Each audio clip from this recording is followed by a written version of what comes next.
James noticed me for the first time when he was with his friends. Believe it or not, I used to be a fairly snazzy dresser in the 1980s with all the Madonna hair ribbons, leather jackets, and high top jeans. And you young ones think you've invented them. I didn't look half bad. Anyway, James must have thought so because he asked his mate Paul, who knew me, for my number. That was May 1983.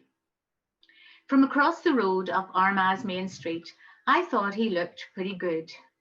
Blonde hair, nice jacket, good build. Thing was, though, he was English. Paul said he had been in the army and loved it so much over here that he had transferred to the police and was based in Derry. Nah, I thought, not for me. Too far, too complicated, too dangerous. He didn't ring anyway. It was a hot summer, and later that July, when I was out jogging in my best Jane Fonda kit, headband and leg warmers included, Paul stopped me. Hey, Jane, he said. You know James who fancied you? Well, he's been shot in Derry in the flats. Paralysed from the waist down, he is. And he's only 24.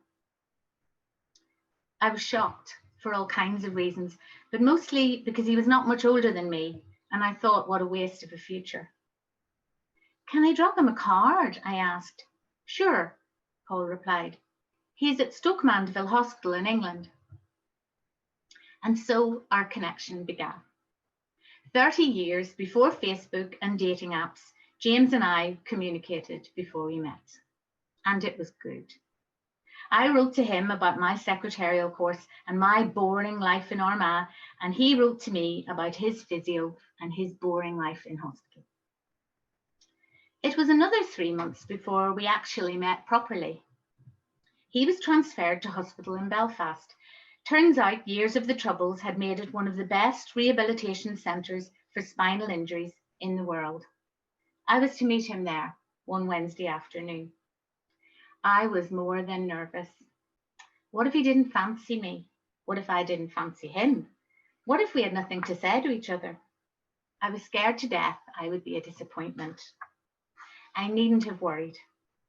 The taxi dropped me at the front of the hospital, and I made my way down the long corridors to his room. He was sitting in his wheelchair, smaller and thinner than I remembered, but just as handsome. A quick hug hello eased the tension, and we began chatting. There was a lot to say, and we were getting so at ease with each other that I even dared to ask about the day that he was shot. Maybe you don't want to talk about it, I said awkwardly, but he was quick to reply, no, it's good to talk about it. And so I sat on the end of his hospital bed and listened to his extraordinary story. I was on one of the long corridors of the flats when the firing started, he began. I was hit almost immediately. Nothing prepares you for the shock and cold and the fear. No bloody training is like the real thing. I thought I was going to die, and my biggest fear at that moment was that I was going to be alone. The bullets were whizzing across the buildings and bouncing off the walls. I was just waiting for the next one to finish me off. But then suddenly I became aware of someone taking my hand. He paused for a moment and then continued. An old lady was leaning over me, saying over and over again, "You'll be all right, son. Hang on." Turns out she lived in one of the flats and had crawled along the corridor on her belly to reach me. She was praying and holding her rosary beads. She reminded me of my granny back in London. She smelt of soap and Avon perfume. She even had similar slippers, those tartan booties with fluffy pom-poms. I remember those slippers and her pinny. Anyway, she stayed with me till the shooting stopped and the ambulance came. I'll never forget her. She must have been so afraid, and yet she faced it for me. I sat for a few moments in silence. No one had ever shared something so traumatic with me, and to be honest, I just didn't have any words to say back. This was real life, not an episode of Hill Street Blues. I was relieved when there was a knock at the door and someone else entered the room in a wheelchair. Its occupant looked a bit older than James, but clearly in for the same rehab and support. He looked straight at me and smiled. "How you doing?" he said in his broad Belfast accent. And then, not waiting for a reply, he turned his chair towards James. "Sorry to interrupt you, mate, but I'm a bit stuck. I've got that funeral tomorrow, and all my black socks have gone into the laundry. You haven't a pair I could borrow, have you?" "Help yourself," James replied, and gestured towards a chest of drawers in the corner. "Top drawer." Socks collected, he popped them on his knees and did a 3-point turn in the limited space. "Great, mate. I'll get them back to you on Friday." He winked at me and left. "Who's that?" I asked. "What's his injury?" "That's Sean. Shot like me, but by the army. He has a bit more movement than I do, but we're much of a muchness, to be honest. He's off to the funeral of an IRA colleague shot by RUC in a field near the border. Crazy, isn't it?" "You're joking," I said, shaking my head in disbelief. "And you two are sharing socks?" "The chair levels everything," he replied and shrugged his shoulders. James and I dated for a few months, often going out for dinner. He would pick me up in his fancy disability car with the roof opened like a DeLorean. He warned me that uncontrollable body spasms meant that he would sometimes just fart uncontrollably, and that it was best if I had a heads up about that. We laughed, and I desperately hoped it wouldn't happen in the restaurant. For his sake, not mine. We liked each other a lot, but James had to go back to London where he had family support, and I was still studying. We promised to write, and for a while we did, but the long distance thing just didn't work, and we gradually lost touch. A year or so later, I moved to Bristol where I met my husband David and settled down. I used to wonder how James was getting on, but I had a new happy life and I hoped he did too.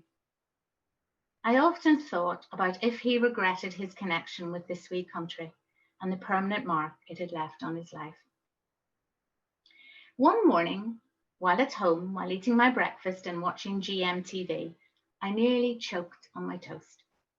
For there, on the screen, the interviewer, Anne Diamond, was chatting to James.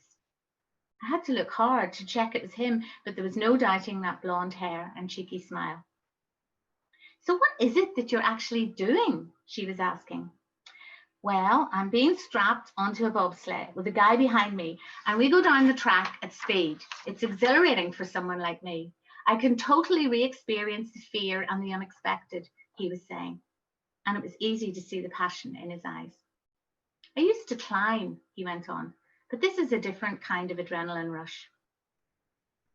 Are you not afraid you will hurt yourself more?" Miss Diamond inquired. James smiled. "Nope," he replied. "I've nothing left to fear." And that's the sort of courage that gets you remembered 35 years on. Thank you.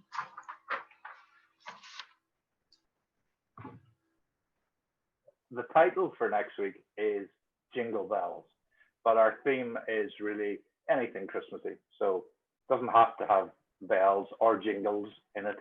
It's just really anything that has a Christmassy theme. And if you have a story, please get in touch and read the guidelines if you're new, and just send it into us. And we will be back here next Wednesday with 9 stories on a Christmas theme. And hopefully I may not have the Christmas tree in the background next week, so I'll have to find something else festive to adorn my background. So I'm just going to say, don't forget we are on Facebook, Instagram, Twitter, and of course we have the podcast, which comes out every weekend. You can get that at our website or from iTunes or Apple Podcasts or Spotify or wherever you get your podcasts. So there are 175 podcasts up there. Some of them have 4 stories, some have 3, some have 2, some are just bonus podcasts, but there are hundreds of stories. So if you find yourself with a lot of spare time on your hands in the next few weeks, pop a pair of headphones on and enjoy our hundreds of stories that cover everything that life has to offer. Yes, I thought you were very hard on yourself. I can totally imagine you in the 80s in all the Madonna ribbons and. I was the babe. Any photos, Jane?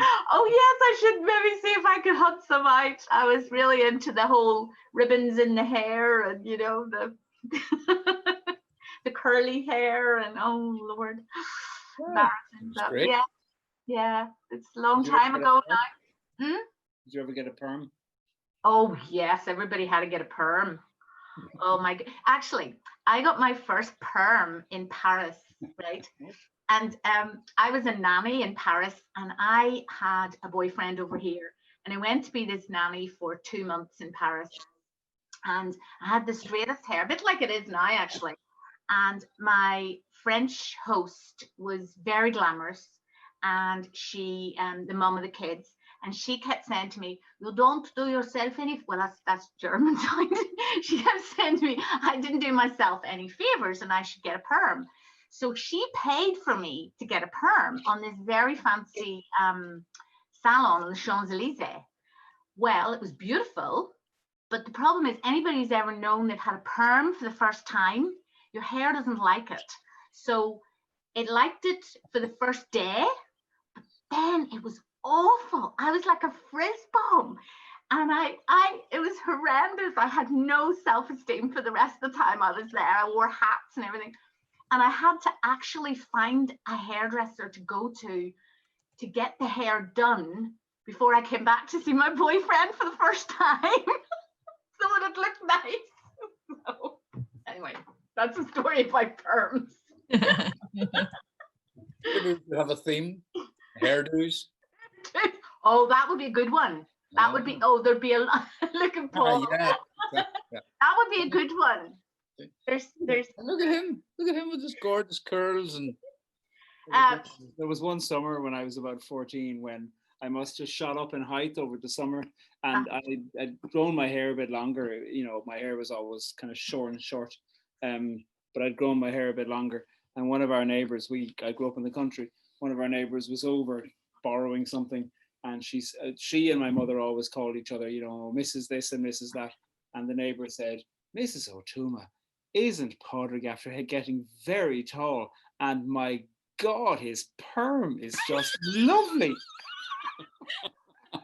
And my mother, I mean, that's over 30 years ago now.